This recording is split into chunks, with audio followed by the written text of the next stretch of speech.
Nah, itu tadi bentuk dari kerjasama dari Lembaga Kriya Busana Majapahit beserta dinas-dinas yang ada di Kabupaten Mojokerto. Boleh saya garis bawahi ya teman-teman, dinas yang ada di Kabupaten Mojokerto itu juga ingin mengangkat sektor ekonomi yang ada di Kabupaten Mojokerto. Dan mereka itu biasanya mencari apa? Bentuk UKM kayak gini atau lembaga-lembaga yang bisa mengangkat juga sektor ekonomi semacam lembaga yang ada di sini, Lembaga Kriya Busana Majapahit. Jadi kita melakukan kerjasama ke sana, kita mengajukan kayak MOU kerjasama, dan biasanya itu dari hasil kerjasama itu dipertanggungjawabkan ya Bu ya, yang namanya itu pelaporan.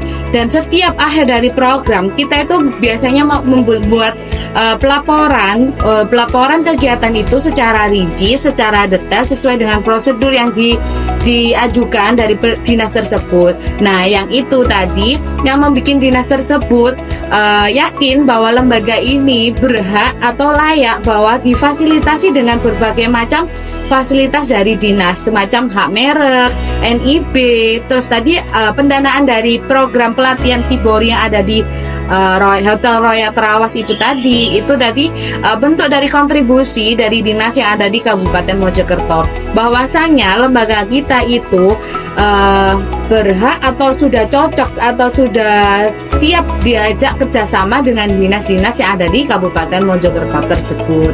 Dan tadi disepilkan beberapa usaha bukan dinas ya, kayak UKM, bukan UKM, rumah BUMN itu termasuk rumah BUMN itu naungan dari PT Pertamina itu yang biasanya mengeluarkan CSR. Nah, tujuan dari lembaga kita ngejak kerjasama rumah BUMN itu juga sama. Semoga kita juga difasilitasi oleh Pertamina Perseroan itu dengan cara CSR-nya itu tadi bisa mendanai, bisa mengalokasikan dananya untuk pelatihan-pelatihan yang akan kita adakan di lembaga kita, di Lembaga Kriya Busana Majapahit. Oke, selanjutnya ya Bu ya. Setelah diadakan program PKW itu kan ada lulusan. Apa sih cerita atau sukses story dari lulusan dari alumni program PKW yang sudah diadakan di Lembaga Kriya Busana Majapahit ini? Sukses story ya. Jadi sukses story kami sudah mengakses program dari pemerintah dulu. Pertama itu tahun 2022 itu PKK. Jadi ini berbeda dengan PKW. Kalau PKK itu kita arahkan untuk uji kompetensi, kemudian mereka bekerja di DUDI. Tapi kalau PKW ini mereka dimandirikan, dan mulai tahun 2023 sampai 2024 itu kami mengakses PKW. Insya Allah untuk tahun ini juga PKW, karena kami merasa kalau PKW ini lebih mengajarkan dan kemandirian terhadap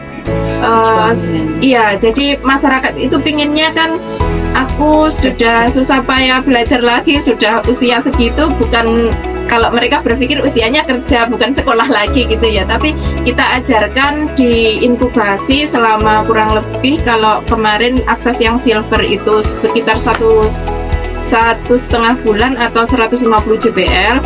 Nah, untuk tahun ini kami mengakses sekitar 250 JPL. Ini kami godok mereka selama itu. Kalau mereka keluarnya hanya untuk bekerja pada orang, itu kayaknya kurang maksimal gitu, kami kurang puas juga, dan akhirnya kami lebih fokus ke PKW ini, sehingga kami bisa membantu warga yang membutuhkan pekerjaan itu untuk membuka usaha mandiri. Jadi bisa dikerjakan secara berkelompok, tapi tidak perlu bekerja pada orang lain gitu. Jadi mereka bisa mengelola usahanya sendiri, jadi owner, jadi pengusaha. Dan di situ ilmu-ilmunya juga nanti akan dijelaskan sama Bu Instruktur lebih detailnya ya. Ada materi-materi yang lebih detail gitu ya. Jadi ada macam-macam kurikulum yang diajarkan gitu.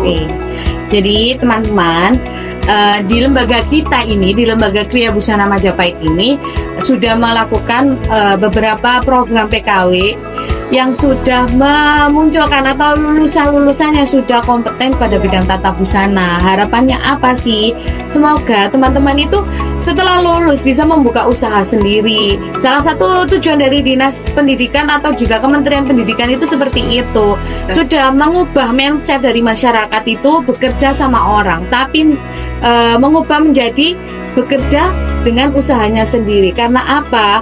Sektor ekonomi di Indonesia, kalau masyarakat mayoritasnya berusaha atau wira swasta, itu lebih banyak peningkatannya daripada pekerja atau menjadi buruh pabrik begitu. Kalau lulusan dari PKK kan ajuannya lulusan bisa bekerja di sektor industri gitu ya. Kalau di PKW ini lulusan dari program PKW biasanya kita arahkan bisa membuka usaha sendiri begitu teman-teman. Ya. Tujuan dari negara itu seperti itu Dan begitu. sampai memperoleh omset yang diharapkan tentunya ya kan diajarkan Nah, Renus juga, jadi di situ ada planning. Itu nilai plusnya Bu saya rasa. Jadi sudah ada banyak nama usaha juga Mbak Dinda. Iya, Ada betul sekali. kan kebetulan kemarin yang tahun 2023 itu kami bekerja sama di Pamekasan di Madura.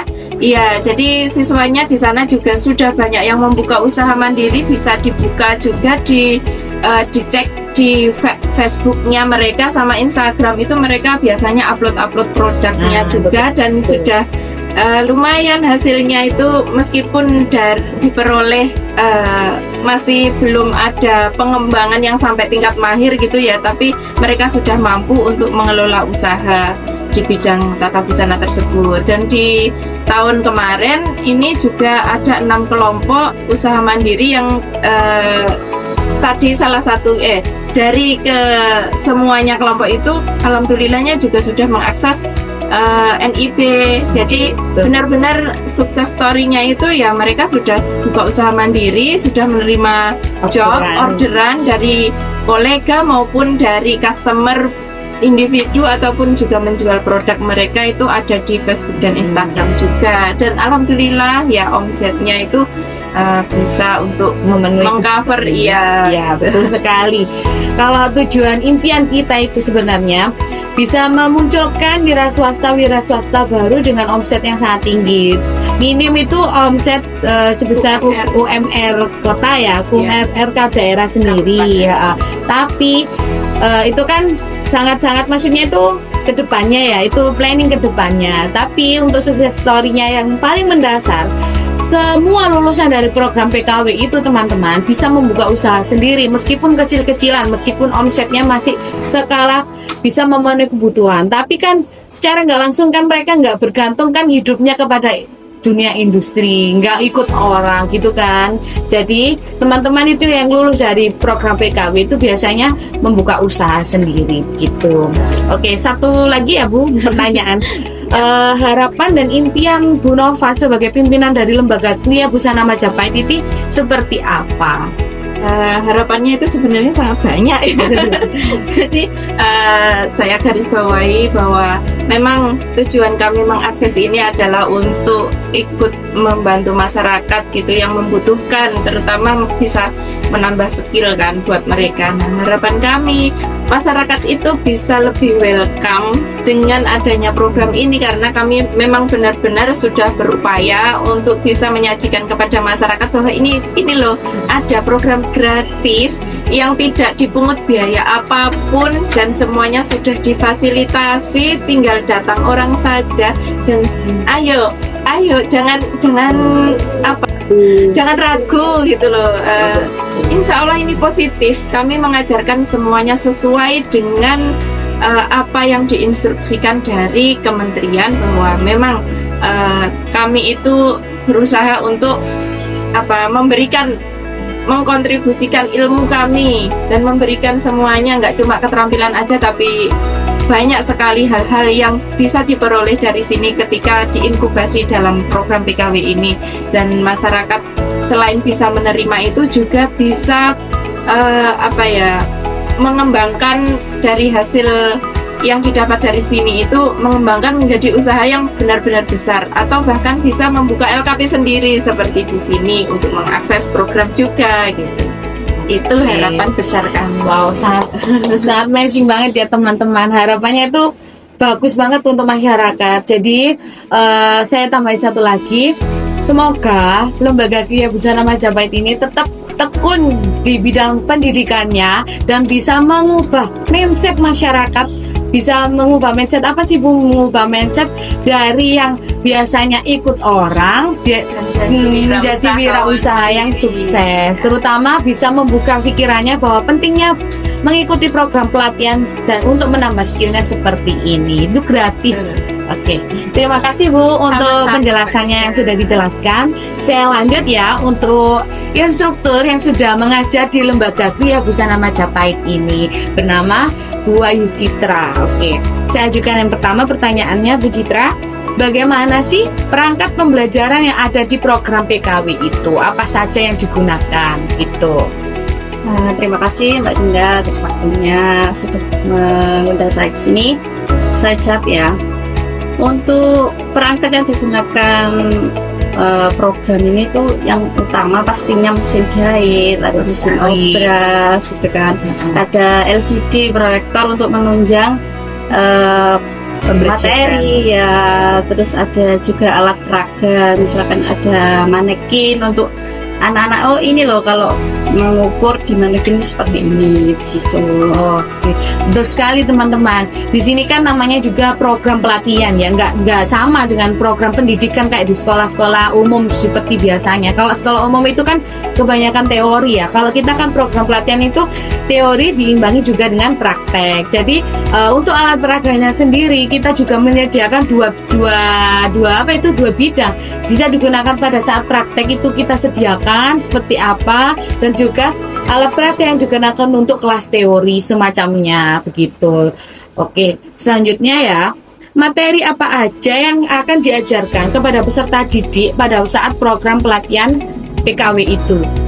Untuk program PKW itu materi yang disampaikan biasanya kewirausahaan sesuai dengan kurikulum yang sedang Jalankan. ya dijalankan atau sesuai pedoman KKNI Betul ya kan? sekali. Dan itu meliputi ada K3, ada pelayanan prima, nanti diajari juga mendesain, diajari untuk mengukur gimana sih untuk bisa menjadi penjahit atau di bidang atau busana yang akan kita laksanakan di program PKW ini. Oke.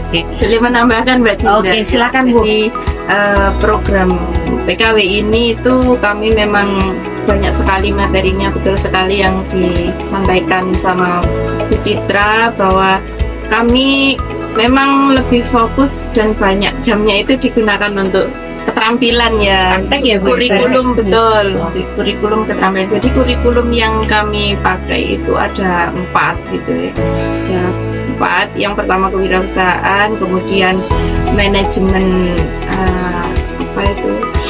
pemasaran, manajemen usaha, kemudian ada kurikulum keterampilan. Jadi ya keterampilan menjahit, kemudian yang terakhir itu kurikulum rintisan usaha. Terus sekali. Dan kami juga memberikan kurikulum tambahan.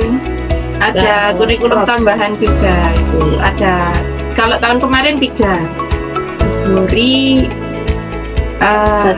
batik sama sulam sasiko gitu ya. Untuk tahun ini apa ya Bu Citra? Untuk tahun ini insya Allah itu ada batik, ada lukis, Oh iya, Inovasinya sama jadi lukis. satu sulam ya. sulam. Ya, insya Allah ada Sulam sulam tuh. juga. Itu ya teman-teman. Jadi kurikulum yang ada di lembaga ini itu sudah sesuai dengan pedoman dari kementerian atau Kementerian Pendidikan. Jadi banyak banget nanti akan yang diajarkan ke peserta didik itu. Salah satunya manajemen usaha. Nanti itu poin-poinnya tuh banyak banget cabang-cabangnya. Itu kurikulum yang pertama. Yang dua, ada materi pokok mengenai praktek dari proyek-proyek membuat busana itu seperti apa begitu. Yang ketiga nanti ada materi apa Bu? manajemen usaha. Oke, manajemen usaha mengenai pembukuan, cara menulis orderan atau pengelolaan keuangan itu seperti apa? Pengurusan perizinan ya nanti, Ya, nanti sama ada.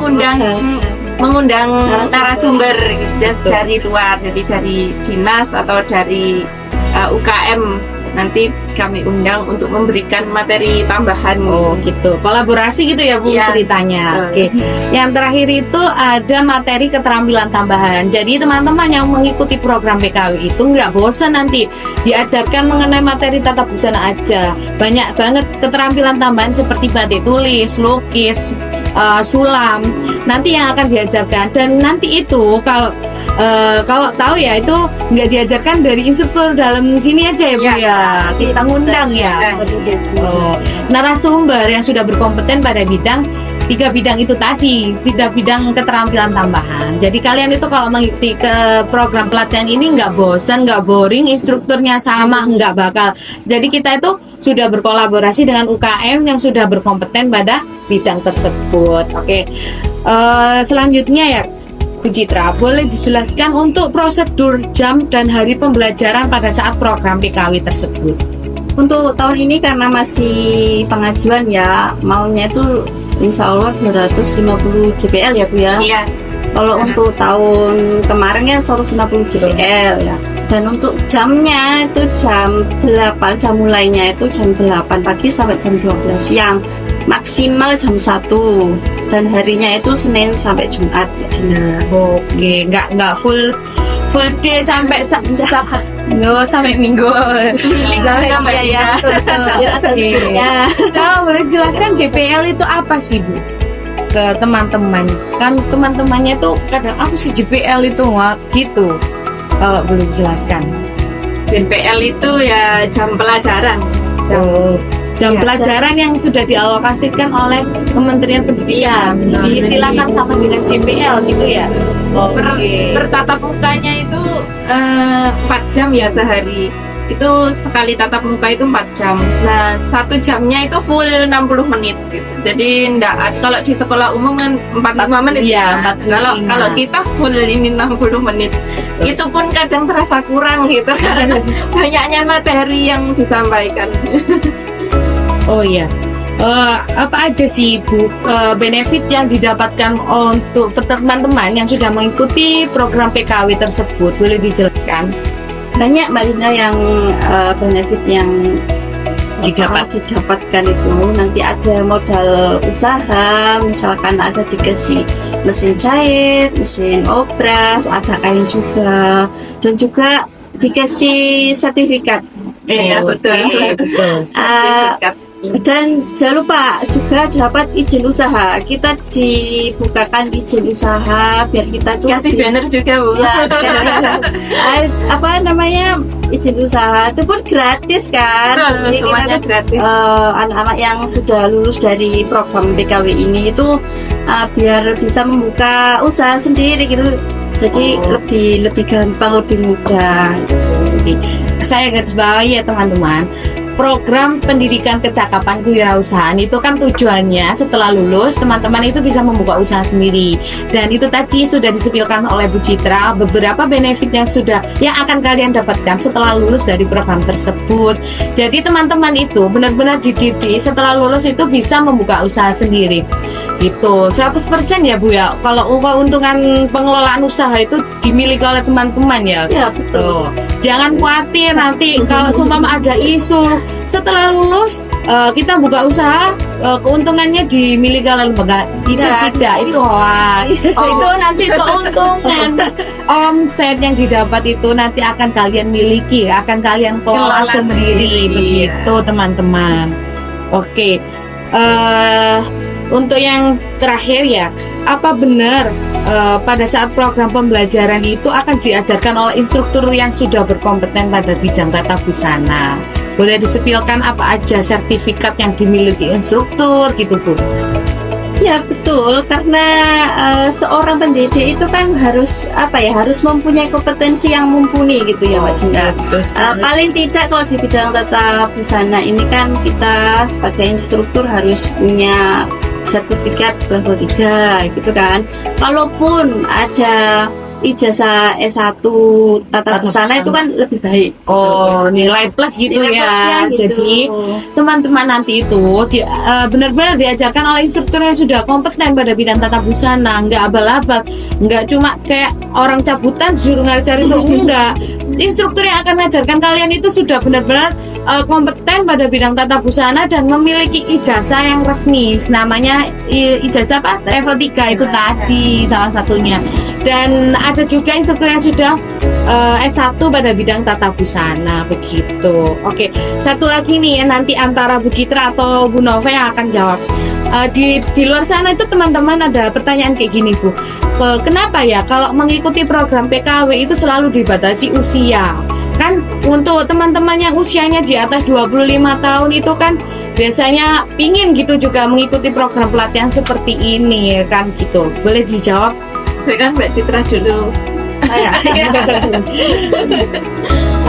Kalau umur ya mungkin karena dari kementerian ya, mungkin dari kementerian Standar kan gitu ya. standarnya begitu.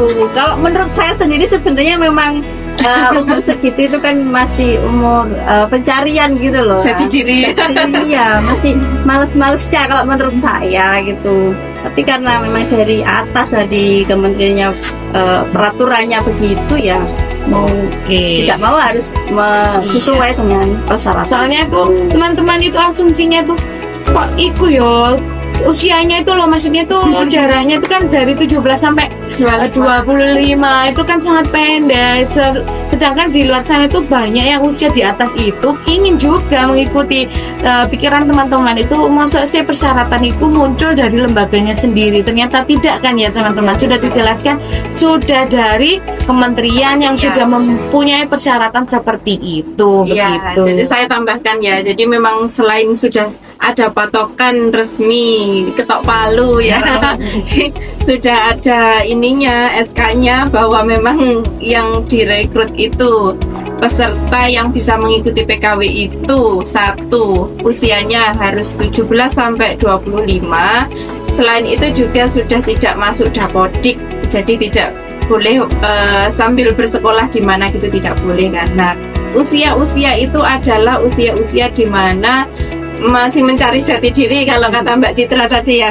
Nah, memang selain itu dari kementerian sendiri apa orientasinya, kenapa kok mengambil usia rentangnya 17 sampai 25, karena yang namanya usia pendidikan itu adalah di bawah 25 tahun gitu ya. Jadi usia pendidikan itu di bawah itu. Tapi kalau ikut kementerian Disnaker, Kementerian Tenaga Kerja itu 25 ke atas. Jadi ranahnya memang berbeda. Nah, kebetulan untuk program PKW ini memang ranahnya di ranah pendidikan, bukan di ranah untuk tenaga kerja gitu ya. Jadi memang dibatasi sampai usia 25 biar nggak carut marut gitu ya. Kalau memang untuk akses bekerja di Dudi arahnya di gitu ya.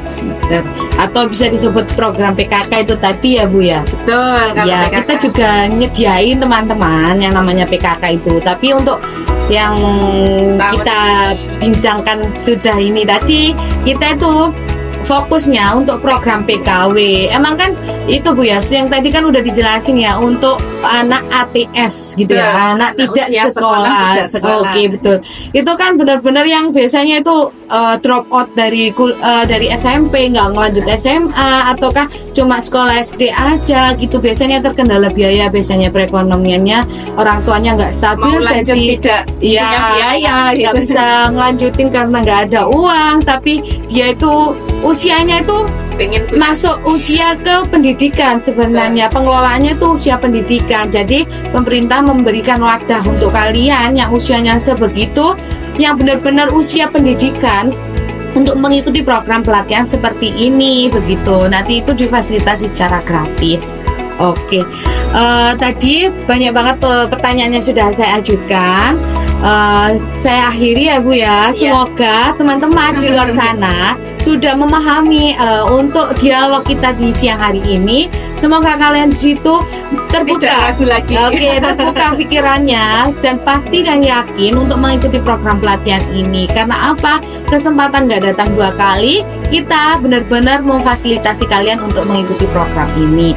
Jadi untuk podcast kali ini saya akhiri. Assalamualaikum warahmatullahi wabarakatuh. Tetap semangat untuk Sobat Kria. Jangan putus semangat untuk mengejar mimpimu. Lanjutkan untuk mengikuti program PKW di Kria Busana Majapahit. Selamat siang.